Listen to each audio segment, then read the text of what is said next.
వాళ్ళని బాధ్యులు చేయాలి తప్ప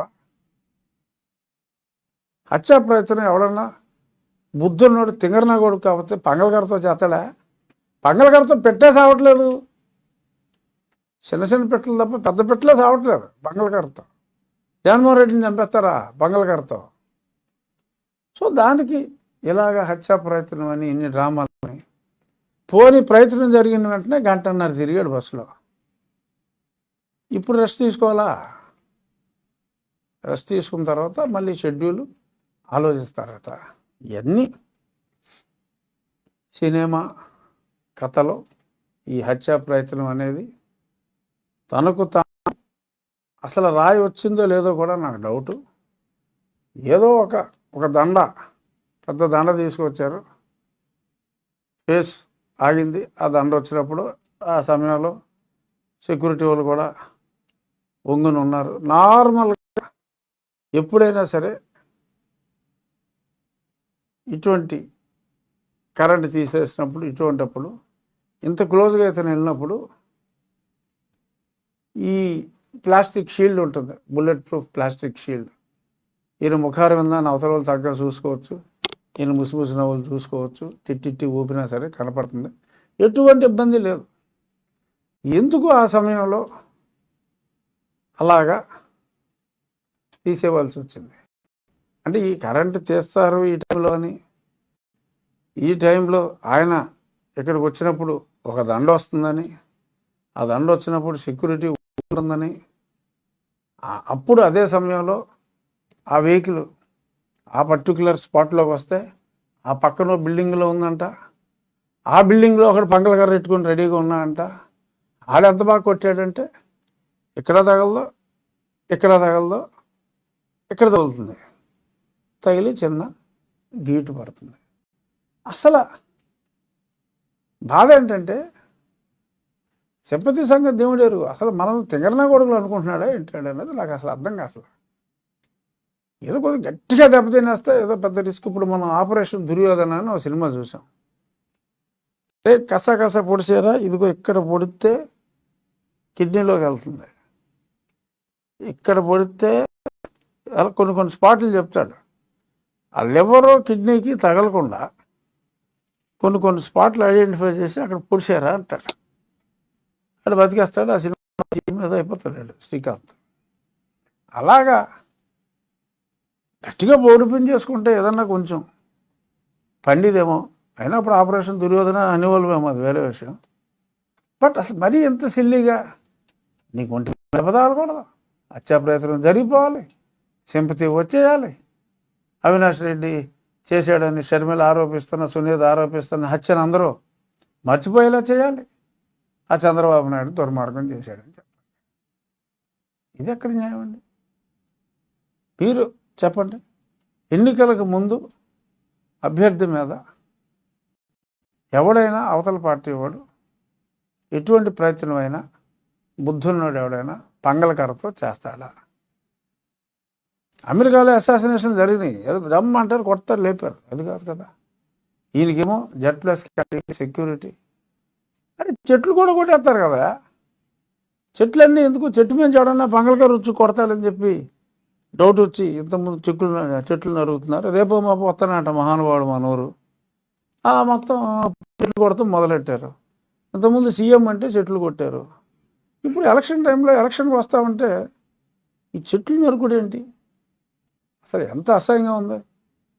మీరు మరి మీడియా వాళ్ళు ఖండించాలి. ఏదో ఆ మధ్యన లోదరన్ గార్డెన్లో 100 సంవత్సరాల చెట్టు నరికితే స్పందించారు. బట్ ఎన్నో చోట్ల సరే పొరుగు ఊర్లో నరికితే మనకు అనవసరం అనుకుందాం, మన ఊర్లో ఈ భీమవరం వచ్చే దారిలో మొత్తం నరికేస్తున్నాడు చెట్లు. ఆల్రెడీ వాళ్ళ పేపర్లో చూసా. అంత దారుణంగా మనం పెంచుకున్న వృక్షాలన్నీ నరుక్కుంటూ పోతున్నాడు. సరే ఇక్కడికి వచ్చినప్పుడు మరి ఇంకేం ప్రయత్నం చేస్తారో మనకు తెలియదు. గ్రామాలకి స్వస్తి చెప్తారు. 15వ తారీఖు అయితే ఇమీడియట్గా వచ్చేస్తే బాగోదేమో, రేపు ఎన్నో 1 రోజు 2 రోజులు వాయిదా వేస్తారేమో. తీవ్రమైన నొప్పితో బాధపడుతున్న జగన్మోహన్ రెడ్డి గారు, వాళ్ళ శ్రీమతి గారు చెయ్యి ఊపారు, ఆల్ ది బెస్ట్ చెప్పారు. మనకు తెలియదు, చెయ్యి ఊపితే ఆల్ ది బెస్ట్. సరే ఏదైనా ఇది డ్రామా అని మెజారిటీ ప్రజలు, మెజారిటీ అంటే ఒక ఇద్దరు తప్ప, అంటే జగన్మోహన్ రెడ్డి ఆయనకి తెలుసు, భారతిరెడ్డి గారికి తెలుసు, వాళ్ళిద్దరూ తప్ప ప్రజలందరూ ఇది డ్రామా అనే అనుకుంటున్నారు. వాళ్ళిద్దరికీ కూడా అది డ్రామా చేసిన ప్రజలు నమ్మారని వాళ్ళు అనుకుంటున్నారని నేను అనుకుంటున్నా. డ్రామా అనే విషయంలో మటుకు ఇప్పుడు నేను చెప్పిన అంశాలు, ఒక జడ్జి సెక్యూరిటీ ఉన్న వ్యక్తికి ఆ స్పాట్లో ఆయన ఆగుతాడు. అసలు నార్మల్గా బస్సులో వచ్చి టిట్టి చూపుతాడు తప్ప అక్కడ ఆ సమయంలో 100 మంది బయట వాళ్ళు లేరు. ఆ సెక్యూరిటీ వాళ్ళు తప్ప నిజమైన జనం 100 మంది కూడా లేరు. ఆ సమయంలో బయటకు వచ్చి టిట్టి ఎందుకు ఊపుతాడు? ఊపాడు అంటే ఒక స్పాట్ని డిసైడ్ చేసుకున్నారు. ఆ స్పాటు ఎందుకంటే కొట్టాడు అంటే, గురి చూసి కొట్టాడు అంటే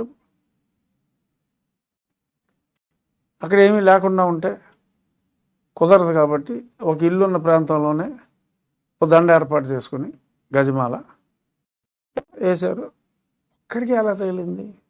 ఏదో 2-3 రాళ్ళు వేసుంటే ఇంకొకటి కూడా తగిలి ఉండాలి కదా.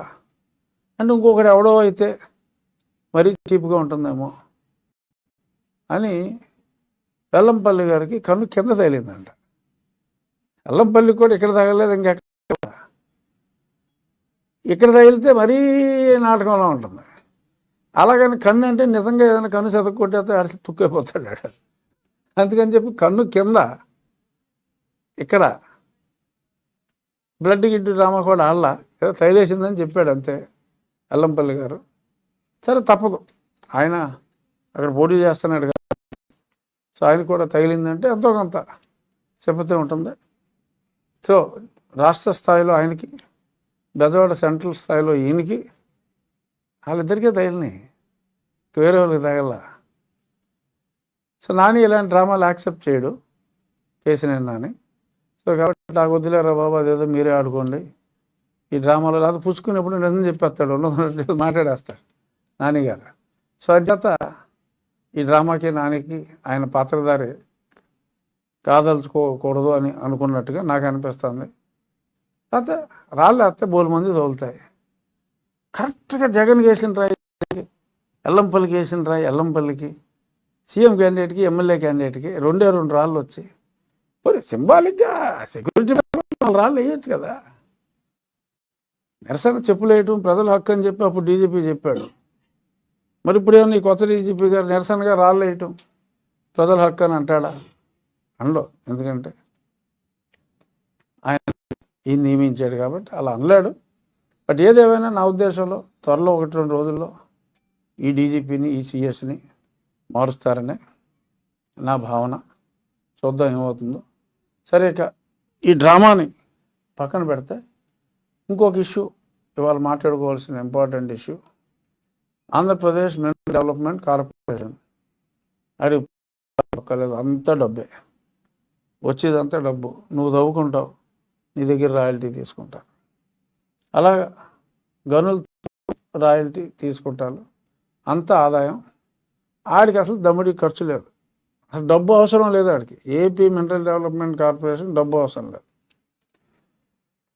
కానీ దాని దగ్గర ఎన్నో మైనింగ్ లైసెన్సులు కూడా ఉన్నాయి.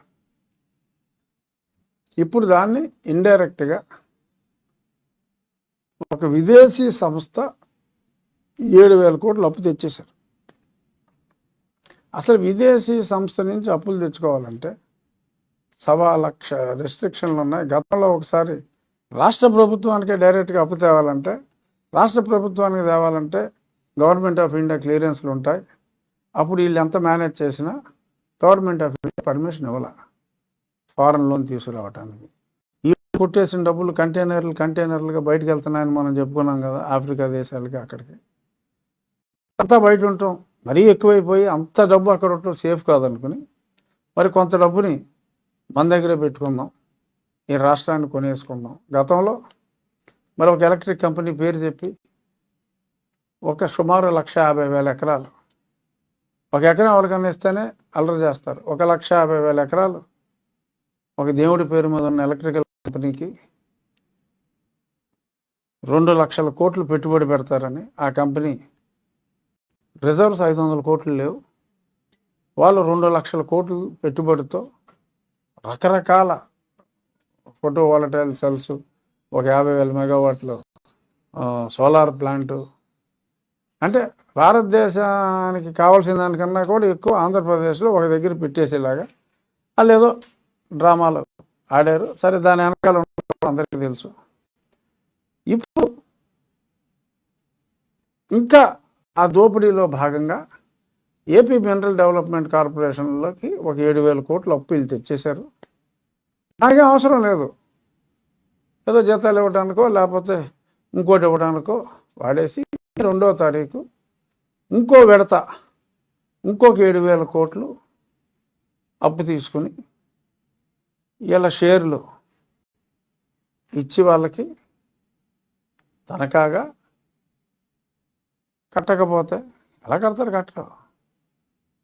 ఈ వేరే వాటికి వాడేస్తారు. అసలు కార్పొరేషన్ పేరు మీద స్టేట్ గవర్నమెంట్ గ్యారంటీ కూడా ఇచ్చారు, ఇవ్వడానికి లేదు. రూల్స్ ఒప్పుకో, కాన్స్టిట్యూషనల్ వైలేషన్.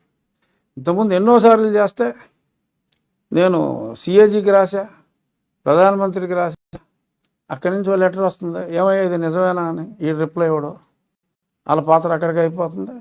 ఈడ కాగితాలను పక్కన పెట్టేస్తాడు, ఏదో పేపర్లో నన్ను తిట్టిస్తాడు. పేద ప్రజల కోసం అప్పు చేసిన సంక్షేమం చేస్తున్న జగన్మోహన్ రెడ్డిని అడ్డుకుంటున్న రఘురామకృష్ణరాజు, దీని వెనుకున్న చంద్రబాబు నాయుడు. అలా ఎన్నోసార్లు గతంలో వాడు రాశాడు ఆడి పేపర్లో. ఇప్పుడు మళ్ళీ బహుశా రాస్తాడేమో, నాకు తెలీదు. దీని వెనక పెద్ద కుట్ర. ఒకవేళ జగన్మోహన్ రెడ్డి ఎటు తిరిగి ఓడిపోతాడు, మనం పోయినా సరే ఈ ఏపీ మినరల్ డెవలప్మెంట్ కార్పొరేషన్ అనేదాన్ని ఇండైరెక్ట్గా ఒక విదేశీ సంస్థ ద్వారా తను చిక్కించుకొని దాన్ని నడుపుకోవటం కోసం అక్కడ ఉన్న ఆఫీసర్ ఎవడో ఓ పనికి మాలినోడు. అంటే అంత రిచ్ కార్పొరేషన్కి ఎవరినైనా ఒక సీనియర్ ఐఏఎస్ ఆఫీసర్ని పెట్టుకోవాలి తప్ప, ఏదో రైల్వే సర్వీస్ కూడా కాదు. అక్కడ ఇంకా ఓ 10 సెంట్రల్ గవర్నమెంట్ సర్వీసులు ఉంటే అతి తక్కువ మార్కులు వచ్చిన వాళ్ళకి వచ్చే సర్వీసుకి సంబంధించిన సంబంధం లేని ఒక వ్యక్తిని, ఒక రెడ్డిని తీసుకొచ్చి అక్కడ పెట్టి ఈ డ్రామాలన్నీ నడిపిస్తున్నారు. సో వెంకటరెడ్డి అతని పేరు. ఆ వెంకటరెడ్డి తోటి ఇంకొక రైల్వేలో 2010 బ్యాచ్ 11 బ్యాచ్ వాసుదేవ రెడ్డి అని ఇంకో ఆఫీసర్ తోటి లిక్కర్ దందా నడిపిస్తున్నారు. దాని మీద 25,000 30,000 కోట్లు ఎత్తారు. సంబంధం లేని, స్టేట్కి సంబంధం లేని ఆఫీసర్. రేపు మళ్ళీ ఎక్కడ రైల్వేలో వెళ్తే డిఆర్ఎం ర్యాంక్ కూడా లేదు అబ్బాయికి. ఈ వెంకటరెడ్డి ఇలాగా రకరకాల రెడ్లు తీసుకొచ్చి ఇతర సర్వీసెస్లో ఉన్న వాళ్ళని ఐఏఎస్ వాళ్ళకి ఇవ్వకుండా నేను ప్రశ్నిస్తున్నా. వాళ్ళ ఏ బేసిస్లో వెంకటరెడ్డిని తెచ్చావా జగన్మోహన్ రెడ్డి? ఏ బేసిస్ వాసుదేవరెడ్డిని తెచ్చావా జగన్మోహన్ రెడ్డి అని నేను ప్రశ్నిస్తున్నా. సరే, నాకు అసలు సీట్ రాకుండా ఎలా చేయాలో ప్రయత్నాలు అటు చేసుకుంటున్నాడు. దానికి నెక్స్ట్ వద్దాం. ఇక్కడ ఏపీఎండిసి అనేదాన్ని తన కబందాస్తాల్లో విదేశీ నిధుల ద్వారా ఉంచుకునే ప్రయత్నం అయితే జరుగుతుంది. దీన్ని మరి ఇప్పుడున్న సరే ఈ సిఎస్ రేపో మాపో మారతాడు, ఆ వచ్చి సిఎస్ అయినా ఈ దారుణాన్ని ఆపాలి. కేంద్ర ప్రభుత్వం కూడా దీని మీద ఎగ్జాక్ట్గా విదేశీ నిధులు వెనక ఎవరున్నారు, ఎవడైనా ఎలక్షన్ల ముందు ఏపీఎండిసికి విదేశీ నిధులు 7,000 కోట్లు ఇస్తాడా? అసలు ఆ సంస్థ ఏమిటి, గొడవ ఏంటి అనేది వెరిఫై చేయాలి. ఆశ్చర్యం, మనం మాట్లాడుకున్నాం 25 టన్నుల వస్తే ఎవడో మాట్లాడతారా దాని గురించి. అలాగే మరి ఇప్పుడు దీని గురించి అయినా మాట్లాడతారా? ఇంకో 2 రోజుల తర్వాత దీన్ని మర్చిపోతారా? పాపం ఆంధ్రజ్యోతి పేపర్ ఒకటే దీన్ని ఈ నిజాన్ని బయటికి తీసి పోరాడుతున్నాడు. మరి మిగిలిన వాళ్ళు మాట్లాడతారా? మాట్లాడితే ఎప్పుడు మాట్లాడతారు? సో దీనికి అయితే నా తీవ్ర నిరసన వ్యక్తం చేస్తున్నా. మనల్ని మన బ్రతుకుల్ని మద్యం ద్వారా, డ్రగ్స్ ద్వారా, అలాగే మన భవిష్యత్తుని ఇటువంటి అప్పులు తీసుకొచ్చి రాష్ట్ర ప్రభుత్వ గ్యారంటీలు ఇచ్చి మళ్ళీ కోలుకోలేని విధంగా దెబ్బతీస్తున్న వ్యక్తికి మనం ఓట్లేయాలా అన్నది విజ్ఞత ఉన్న ప్రజలు ఆలోచించవలసిన అవసరం ఎంతైనా ఉంది. నిన్న నా ఫోన్ అది